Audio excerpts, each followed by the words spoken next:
So, Rasheed and Arisa, I'd like to take you back to your childhood, and I want still you to, there. Can you pinpoint a moment in time when you thought to yourself, I can do this. This is real. I can make it as a poet or as a musician. Well, I have two instances. So one is because I grew up with a large family and a lot of boys, and they all loved rap. It was important for me to establish my rap persona as Arisa D.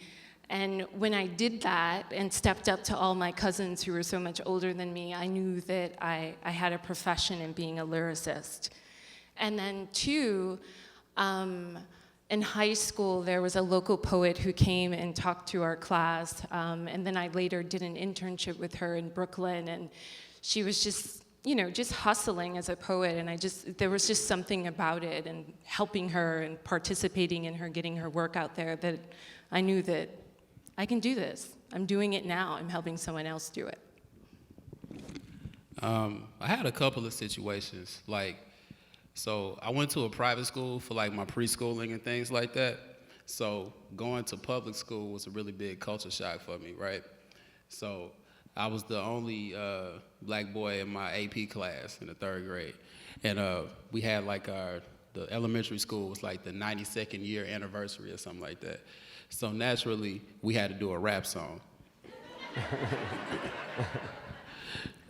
And I was super nervous about it, but the first time I was on the front page of the newspaper, I was in the 3rd grade rapping. So then just kind of throughout my school career or whatnot, in class, Thanksgiving comes around and it's you take the first letter of each one and make a poem out of it, and they would put it in the newspaper. So everything I wrote was gold, baby. but so I put together my first little mixtape or whatnot when I was in the 10th grade, something like that. And I had a cool little hustle about it because people that was in school with me, I knew no matter what, they would have $5 for lunch. So I would sell it to students for $5, but then adults, I sell it for $10.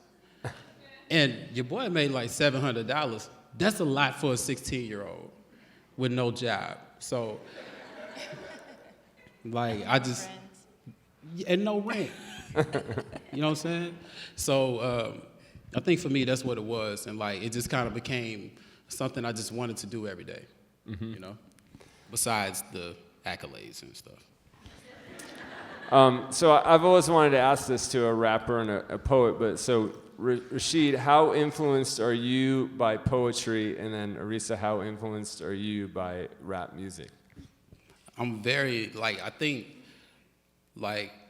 depending on what kind of, rap artist you are, you are a poet. So I don't think I can hold a candle to any poet as far as putting words together and evoking any type of emotion.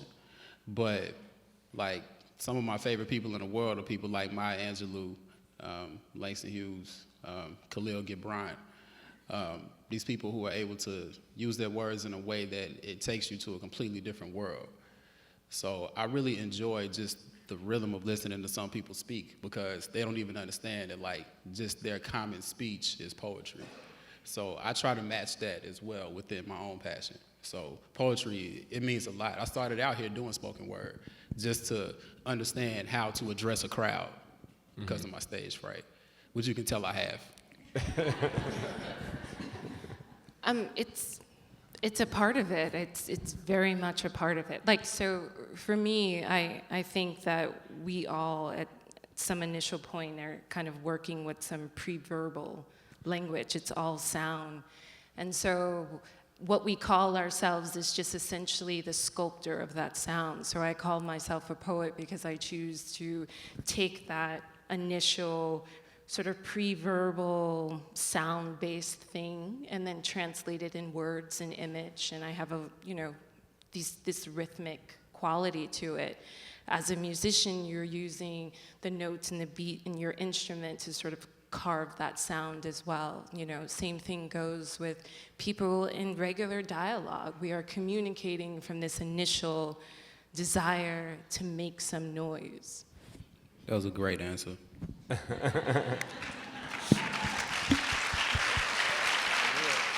All right, so what's the longest you've ever gone before returning something to a library? I didn't want to say it first, but like after hearing Chelsea's answer, like I don't. I still got like 5 at the crib right now.